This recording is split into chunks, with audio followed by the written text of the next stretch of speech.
Welcome here to another edition of The Light Between Us, which is exclusive to Wake Up Call with Dan Tortora, and it's our way of bringing you the stories of the incredible team members here in our community at Chick-fil-A Cicero and Chick-fil-A Clay. Today we're out at Chick-fil-A Clay, right off of State Route 31 here in Liverpool, New York, and I'm here with Jeannette Scalese. Jeannette, very happy to have you as our guest tonight. Thank you. Nice to be here. And the one thing that I love that you'll hear during this broadcast is that you have the Massachusetts, the Boston, the Wanka. You got it. It's there. I love it. But I don't park the car in Harvard Yard. Okay. Okay. So bring me into coming to Chick-fil-A and why you made the decision to work with this company. I didn't. Okay. I was sitting in my daughter's living room, who lives over in Marcellus, and I had frequent Chick-fil-A's out in Pennsylvania when we go on vacation. Yeah.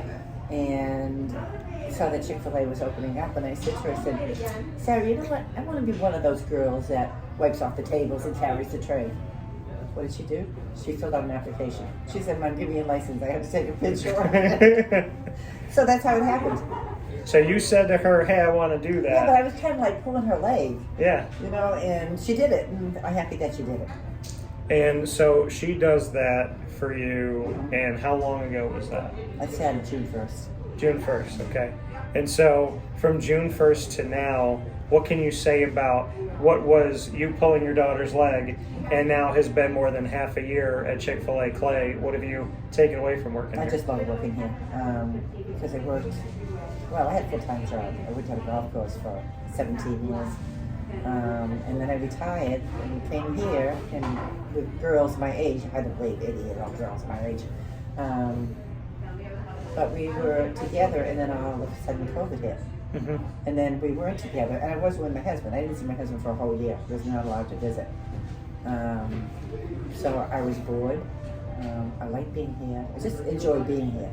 It's a lot of fun. It's no pressure. You know, everybody's good. Everybody's helpful. It's up the street from where I live. Yeah. I work 4 days a week, and that's plenty. Yeah. I like Jim a lot.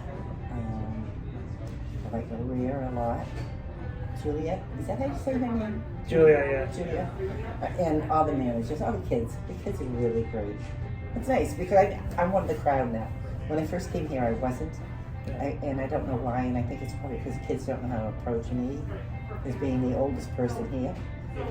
So I went over and introduced myself to almost everybody. And then I kind of take them under their wing.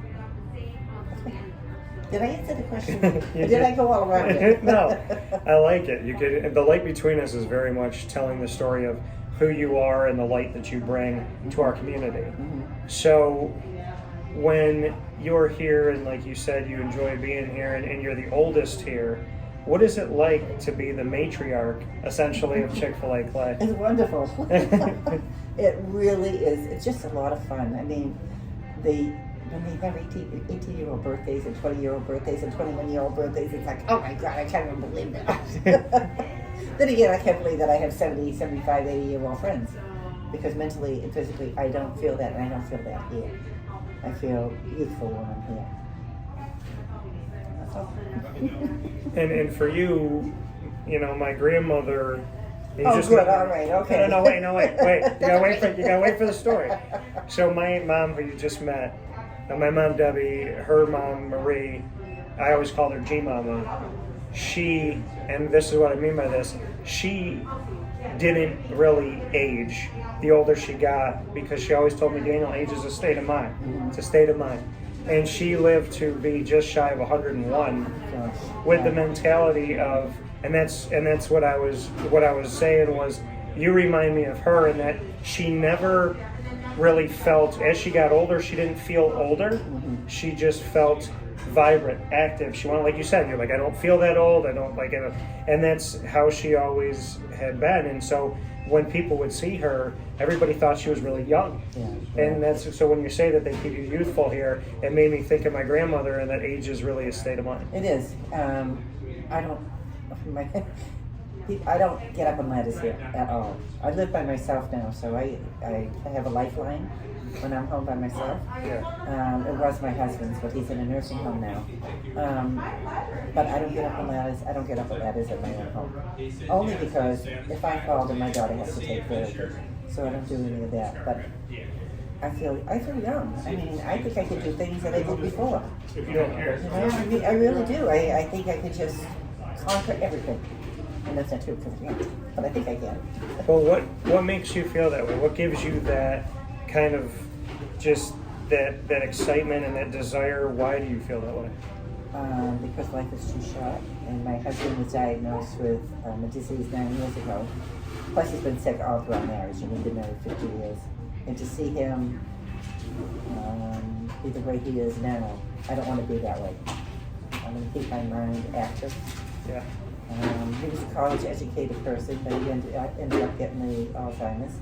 And they say that educated people, a lot of educated people do get Alzheimer's, and I don't know why that is.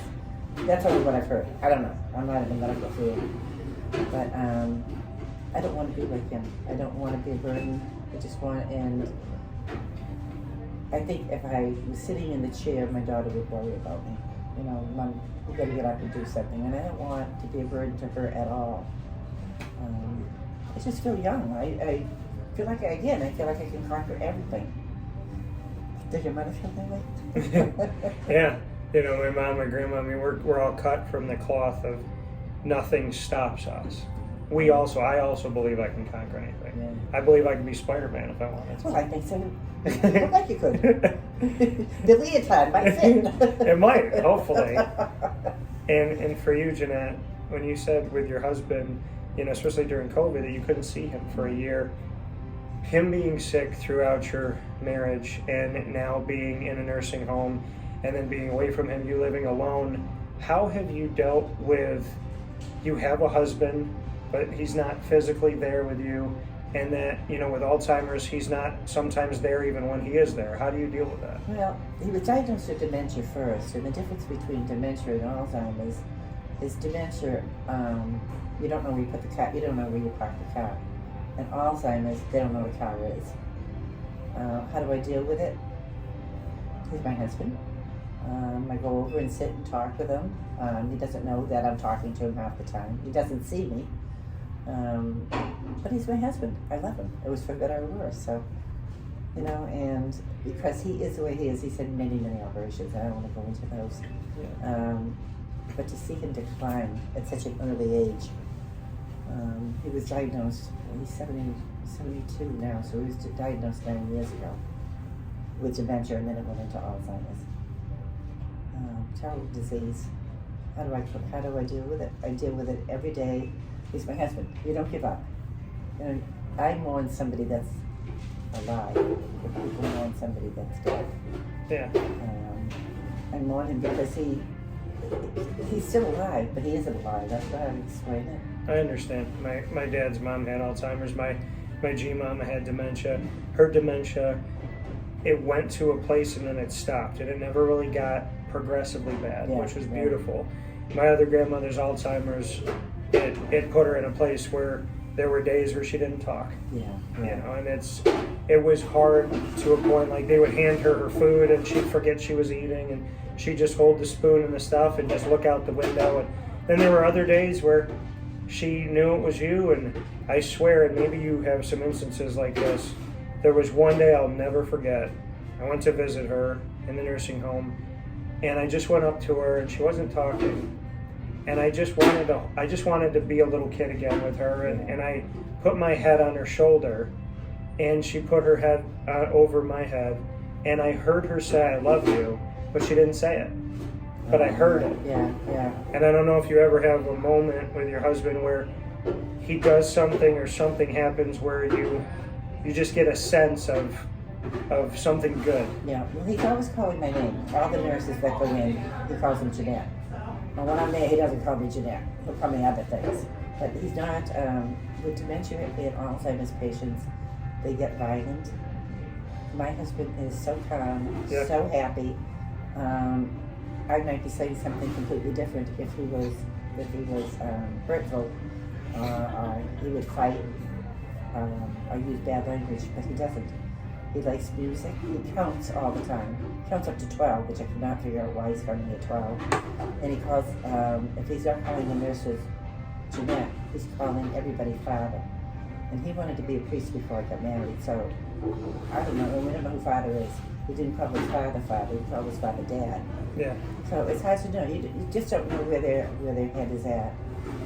But it's usually from what I've seen, it's my grandmother would always go to certain songs, and there's one song was it the Parade of the Painted Dolls or something like that, or something, and she would sing it, and we could never figure out why, and she couldn't figure out why, and then I think it was because her father used to sing it to her.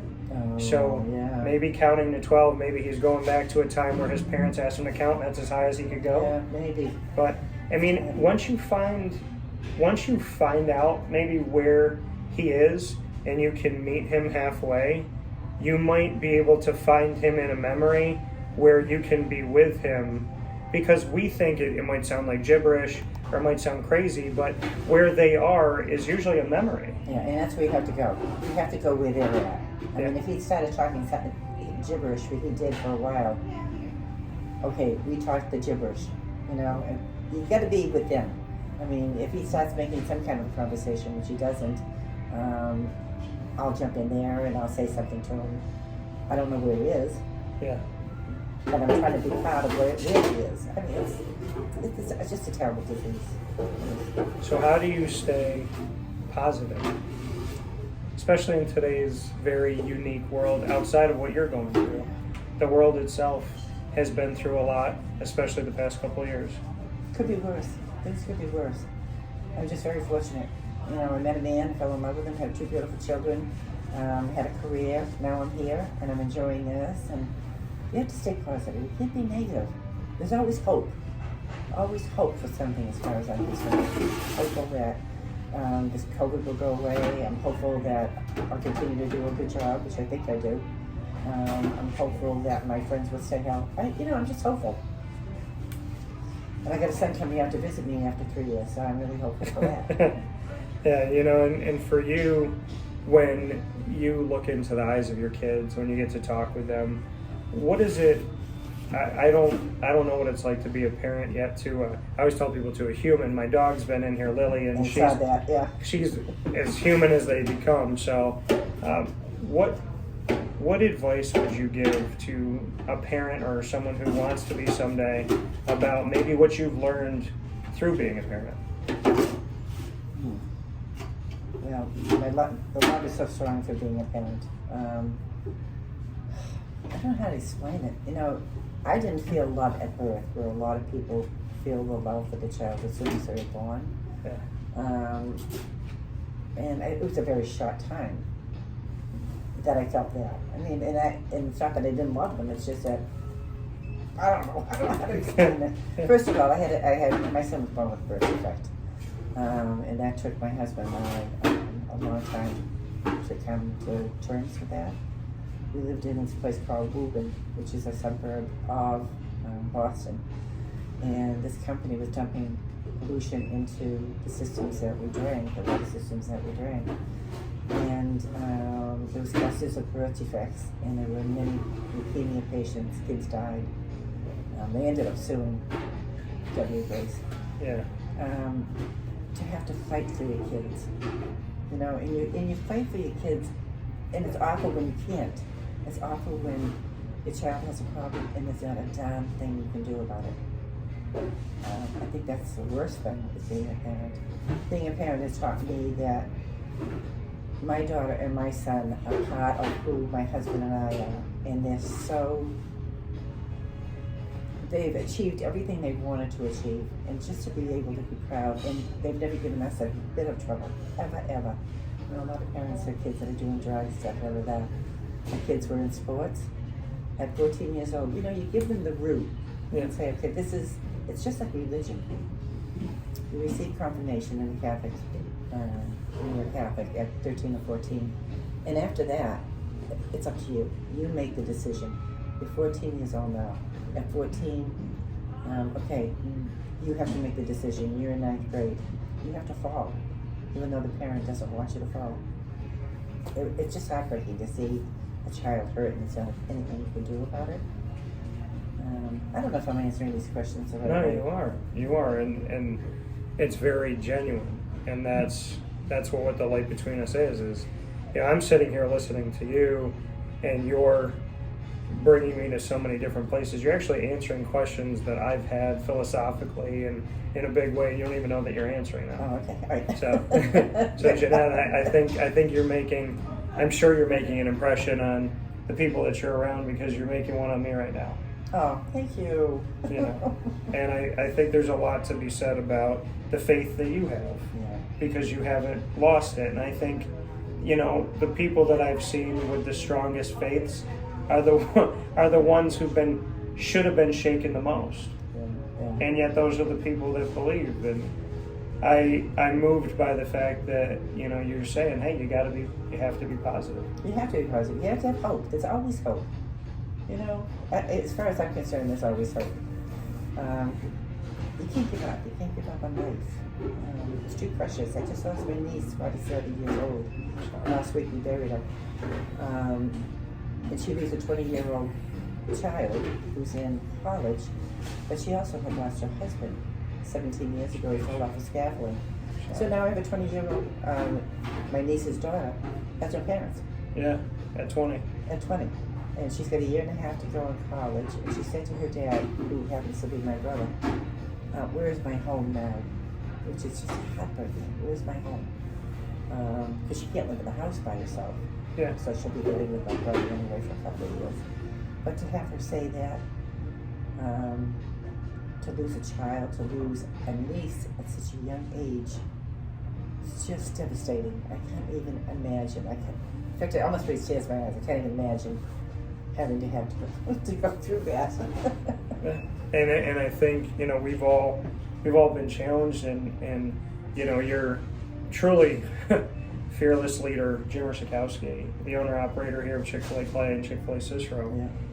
Our friendship started really right after he came here for him and I. And the thing that I love, so many things that I love about him, and one of them is what him and I just talked about off the air, where he said, I don't focus on the things I can't do well, I focus on what I can. Absolutely.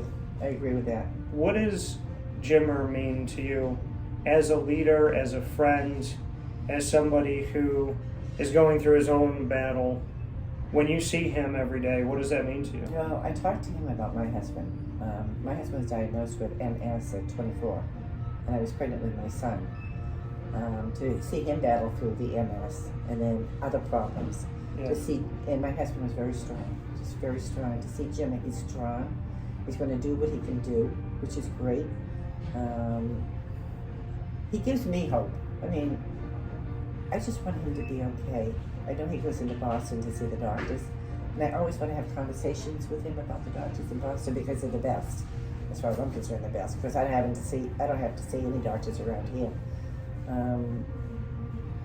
He has so much faith, and in fact, he posts a lot of things on Slack, and I look at them, and I said, "Gee, I have that faith."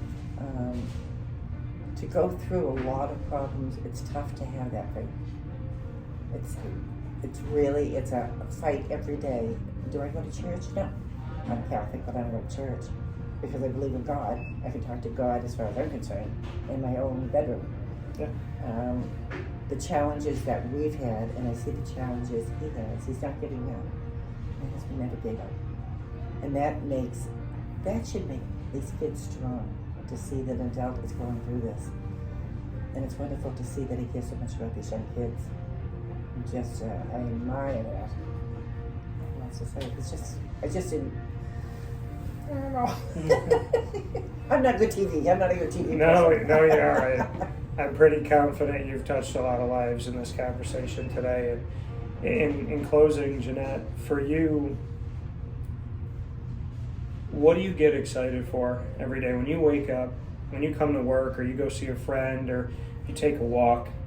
What makes you happy to be alive? What makes you say, hey, God, thanks for giving me another Yep. trip around the sun. That's it, you know. I'm going to be 75 years old. Thank you. I can put my 2 feet on the ground, which I remember my mom and dad saying. And I lost my mom and dad at an early age. My mom at 50, my dad at 60. Sorry. You don't have to be sorry. But I remember them saying that, to be able to put 2 feet on the ground. I love getting up in the morning, getting dressed and coming here. It gives me a reason to get up and get dressed and come here. I was bowling for a long time. The bowling had stopped. Used to play bunco with these older women. I know all about bunco. My mom hosted bunco at the house. I was the bartender at like 12 years old. Oh, yeah. It's a fun game. Yeah. It's fun. It is. But I live over in a community where we have a clubhouse that we're not allowed to use. And the apartments aren't big enough to have 12, 14 people. There aren't 12 people. We've got to be 3 tables. But not doing that. But that gave me a reason to get up. The bowling gave me a reason to get up. To see my good friends and to see my daughter, whom I'm just in love with, and her husband. My son's coming out after 3 years. I have 2 grandchildren that hopefully I'll be able to go out in the spring. That's my reason for living now. You know, I mean, that makes me happy. And I think being a friend, I hope that I'm a friend to these people here, makes me happy. To make people laugh makes me happy. And I guess when I talk, it makes people happy. Because I'll go to the car and they'll say, "Where are you from?" I'll say, "They're outside of Boston." He said, "Oh, do you park the car and how do you?" I said, "No, never ever." I don't know where that ever came from. It's got to be one of the Kennedys, I'm sure. Yeah, I don't know. I just, no, I can appreciate it, and I do love the accent. I've come to love it. And, you know, from a joke with your daughter to cleaning up the tables here and greeting people, and what's it like for Jeannette now to be doing this? And Great. Again, it just gives me a reason to get up and do it. You know, otherwise I'd be sitting home with my 2 cats, probably knitting. No, it would be knitting. I got arthritis in fingers. I can't knit anymore. See what you're coming to? I don't want. Yeah, I don't want to be doing. My grandmother, she used to sew to the point where she could have made so much money. Yeah. People stopped going to stores; they went to her. We need her now because the stores are too expensive and they're on junk stores. Yeah, now she definitely loved to do that. And I mean, I love the fact that the light between us was meant to tell the stories of the people that create light in this world through the Chick-fil-A's that we have here and through this beautiful community that I grew up in central and upstate New York. Yeah.